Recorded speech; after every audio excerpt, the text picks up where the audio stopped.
يفلحون إن الذين كفروا سواء عليهم أأنذرتهم أم لم تنذرهم لا يؤمنون ختم الله على قلوبهم وعلى سمعهم وعلى أبصارهم غشاوة ولهم عذاب عظيم. اول سپارہ دا سورة البقرہ پدی کی 5 نمبر آیت تے.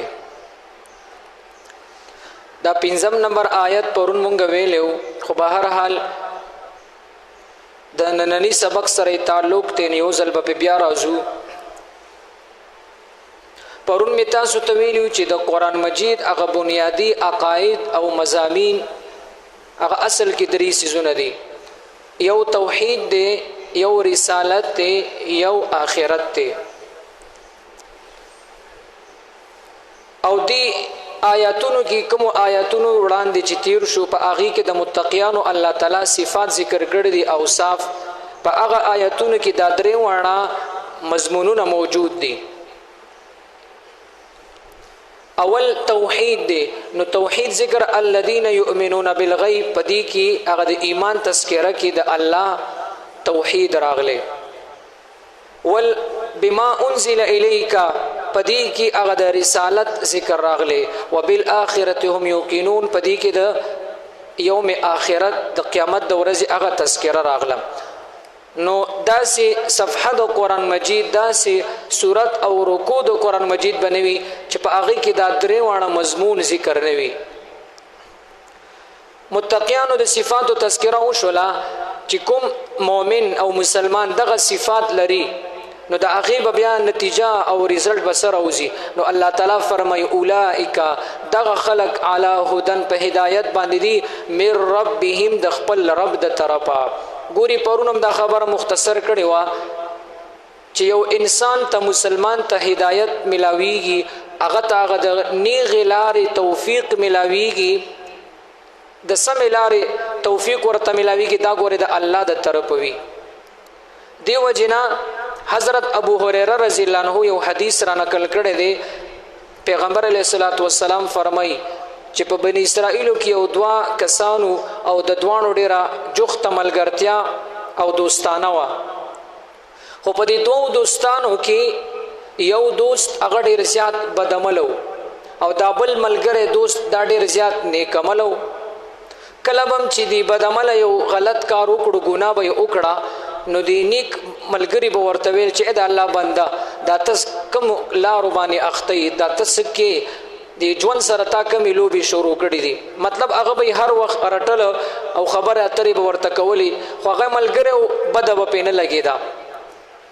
دا دی پورې ویم چې دا هدایت دا ګوره د الله د طرفه دی. او چاله چې الله تعالی د نیکې لارې توفیق ورکړی نو په هغه لار باندې ګوره غرور او تکبر دا نه دی پکار چې یاري زه خو په سمه لار باندې مو دا نور ټول خلک په غلطه لار باندې او برې تاوي نه. دا د الله توفیق دی، شکریا د الله ادا کا. نو د یو ملګری یو ځل ګناه کوله، په لار باندې روانو دواړه، نو دی یو ملګری هغه ګناه ته بیا زړه وشو. دی ملګری ته یاره زه خو ځم بیا زما یو ګناه ته زړه شوی دی. بهر حال هره ګناه چې وه نو دی ملګری ډېر کلک کو نه ګورې توبه وباسه او بس تر کومه پورې به ګناهونه کې. خو بهر حال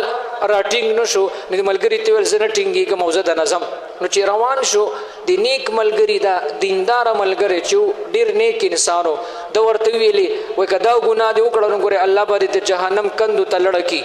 او داسې بشي او داسې بشي. وګوره زما په شانتې جوړ شه، زه د جنت والی یم او ته جهنمي او الله به دې جهنم ته ګورې ورسي. نو دا خبرې د هغه د خولې نه ووتلې. مطلب د هغه ملګري دپاره د جهنم فیصله وکړه چې ګورې سم شه، ګورې کني الله به دې جهنم ته ولېږي او د جهنم په لاره روانې و.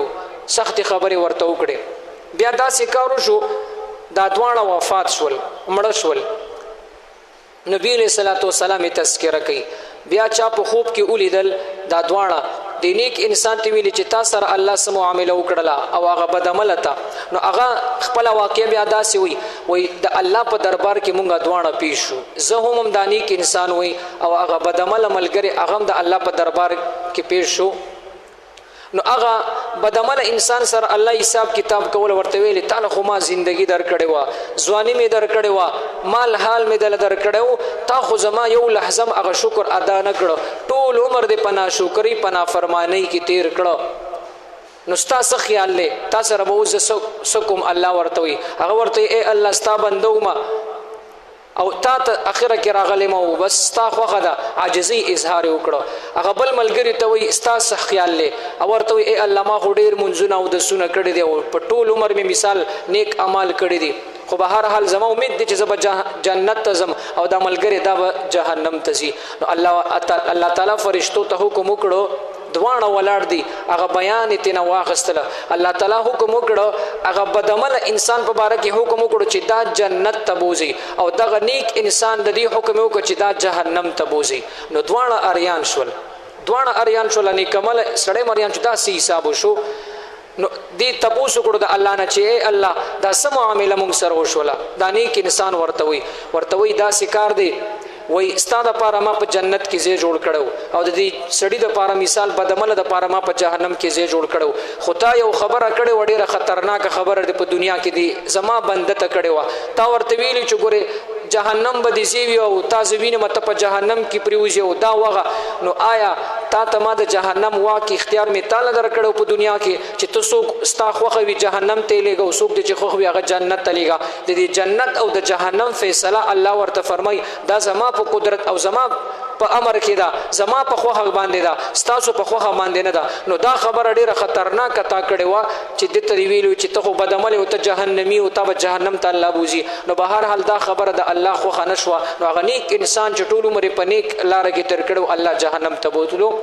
نو د دې حدیث معنا او مقصد دا دی چې یو انسان نیک وي نو هغه په خپل نیکی باندې شکر وباسي بل بدعمل انسان ته هغه تداویل ندی پکار چې ته هغه مثال د کفر په لار روانه او ته چې کوم د جهنم په لار روانه او ته جهنمی او ته دا نه د هغه نفرت پکار نه دی به هر حال داسې خبره ولوکا چې داغه ته ترغیب میلاو شي د ورسته آیات کې برازي خو کم از کم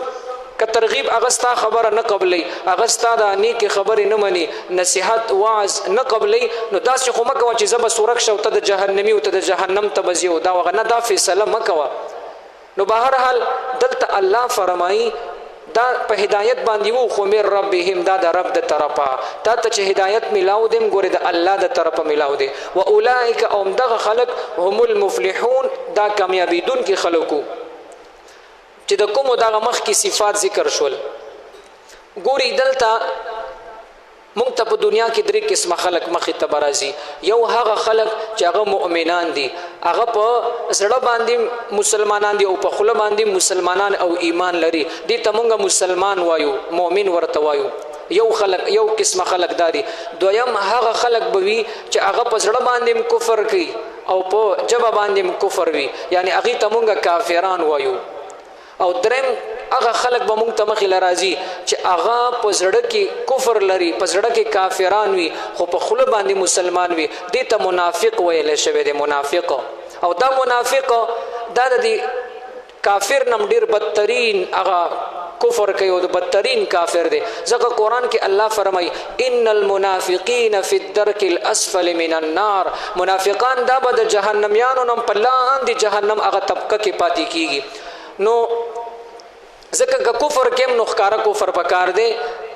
او که ایمان دی نو ښکارا ایمان ظاهر اول پکار دی منافقت دا پکار نه دی نو درې قسم خلق زموږ مخې ترازی او قران مجید کې د دریو قسم خلق تذکرہ زی په زی راغلی د مؤمنانو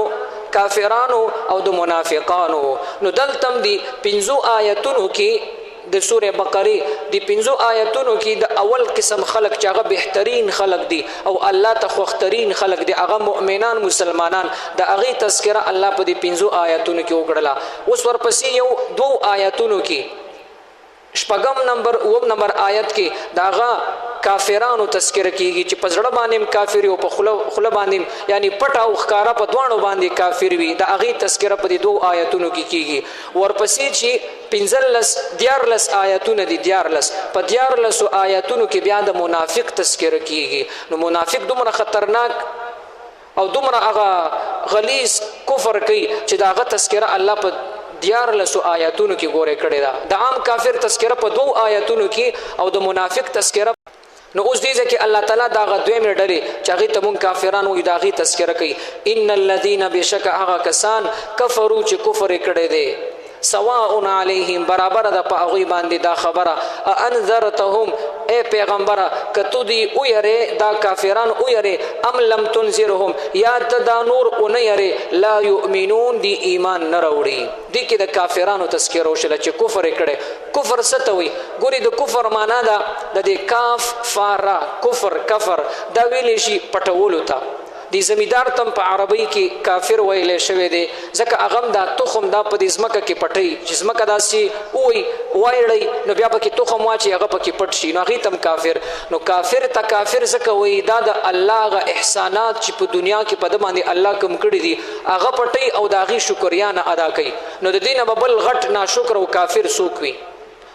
دنیا کې د ټولو نه هغه لوی ناشکر هغه کافر وي ځکه هغه د الله تعالی احسانات انعامات هغه پټي هغه ښکارا کوي. نو دی وجنه کافر ته کافر ویل شي. او د کفر عام تعریف دا دی کافر چې مونږ یو کافر نو کوم انسان چې پزړه کې د هغه احکاماتو نه انکار کوي کوم چې پیغمبر علیه الصلاۃ والسلام دی امت ته ذکر کړی دی د ته کافر ویلې شي. ګوره پزړه کې د هغه نه انکار کوي. بعضی حالت په مسلمان باندې دا سراشي سخت حالت براشي چا په مثال د مرګ دمکی ور کړی وي چا به د عزت هغه دمکی ور کړی وي یا به بل داسې خطر ورته وي هغه ته وي چې کفر وکا نو هغه په خله باندې د کفر کلمات وي خو په زړه کې مثال مکه مسلمان وینو دا ګوره بیا مسلمان دی ځکه په دې خله باندې د کفر الفاظ یا د کفر کلمه ویلي هغه د مجبورۍ نه ویلي دا هغه په قران کې راځي. نو کفر دا د زړه سره تعلق ساتي څنګه چې ایمان دا د زړه سره تعلق ساتي. نو په زړه کې یقین د دې خبرو لرل چې مثال کم پیغمبر علی السلام احکامات وروړي د دین انکار کوي نو دا کفر او کافر ورته ویل شي. دلته پیغمبر علی السلام ته الله تعالی فرمای کته دغه کافران او یری او کوي نه یری نو دا ایمان نه راوړي. انذرتهم نبی علیہ الصلوۃ والسلام ته انذر دا د نذیر نه دی. ګوري د نبی علیہ السلام یو صفت نذیر دی نذیر او بشیر. نذیر دا يرون کی توي يرون کی تا خدا هغه يرون کی توي چې پډیر شفقت مینه محبت ډیر مهرباني سره سړی یری لکه پیغمبر علیہ السلام دا صفت دی. پیغمبر علیہ السلام د هغه زماني کافران يرول د جهنم نه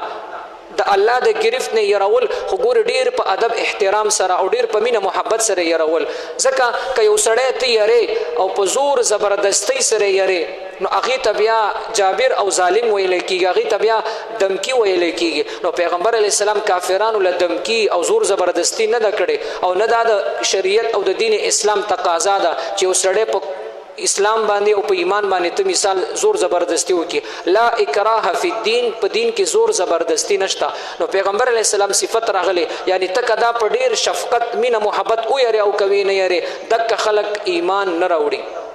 وجه سو چې دی خلکو ایمان نه راوړو او الله تعالی دا فیصله سنا وکړه چې دا ایمان نه راوړي. اصل وجه دا وګوري روایتو کې راځي نبی رسول الله والسلام حدیث مبارکم دی